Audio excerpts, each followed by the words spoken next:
একটা ছোট্ট গ্রামে রতন নামে এক লোক থাকতো।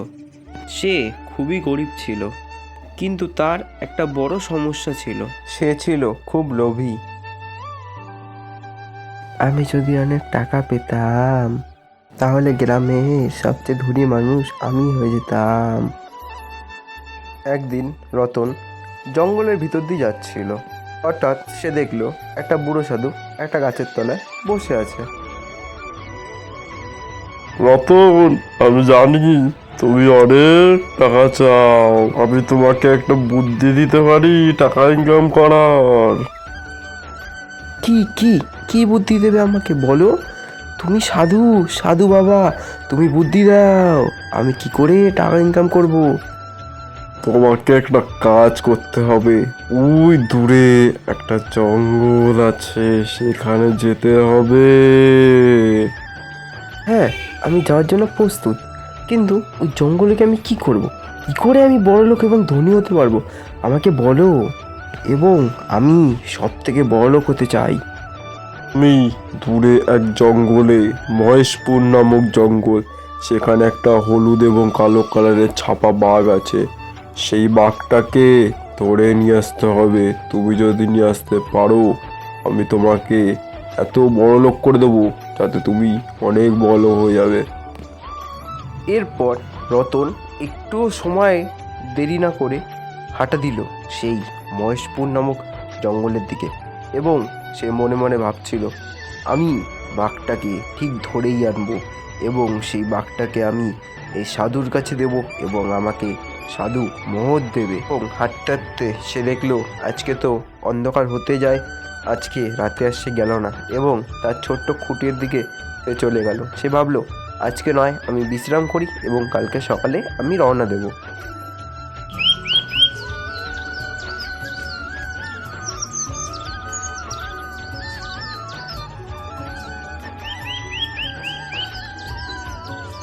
এবং পরের দিন সকালে সে রওনা দিল সেই মহেশপুর নামক জঙ্গলটিকে খুঁজতে। এবং সে মনে মনে ভেবেই রেখেছে, আমি যখন অনেক টাকা পাবো, মোহর পাবো, সেই সাধুর দেয়া মোহর, তখন আমি আমার বাড়ি অনেক বড় করব, সোনার বাড়ি বানাবো, মোহরের বাড়ি, এবং আমি অনেক বড় লোক হব। এবং সে এই ভাবতে ভাবতেই হাঁটতে লাগলো এবং হাঁটতে হাঁটতে সেই মহেশপুর জঙ্গলের দিকে যেতে লাগলো। সে নিজেও জানতো না সে এত লোভ কেন করছে এবং সে একটু ভয়ও পাচ্ছে না যে তার কি পরিণতি হতে পারে। এই ভেবেই সে হাঁটতে লাগলো এবং সে 10 দিন 9 রাত্রি না ঘুমিয়ে হাঁটতে হাঁটতে পাহাড় পার করে সে সেই জঙ্গলের দিকে প্রস্থান করলো এবং সে হাঁটতে লাগলো সেই জঙ্গলের দিকে। এবং সে হাঁটছে এবং লোভী রতন মনে মনে ভাবছে, আমি যখন বড়লোক হব, আমার সোনার গাড়ি হবে, বাড়ি হবে, এবং আমি একটা বিয়ে করব, আমার বউকে সবসময় সুখী রাখবো। এইসব ভেবে সে হাঁটতে লাগলো। এবং রতন যতই হাঁটছে সে একটু হাঁপাচ্ছে না এবং বিশ্রামও নিচ্ছে না, কারণ তার মনে লোভ আছে।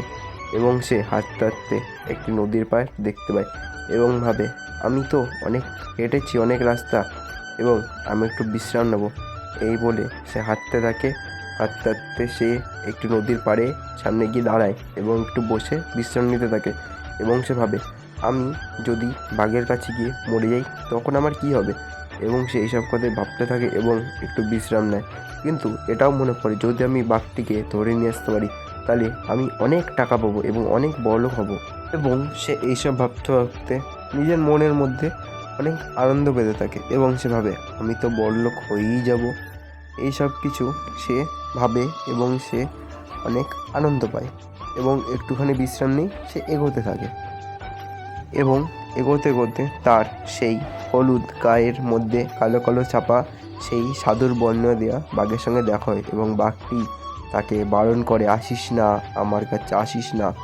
এবং সে অতি লোভ করেছিল এবং বাঘটি তাকে শেষমেশ মেরেই ফেলল।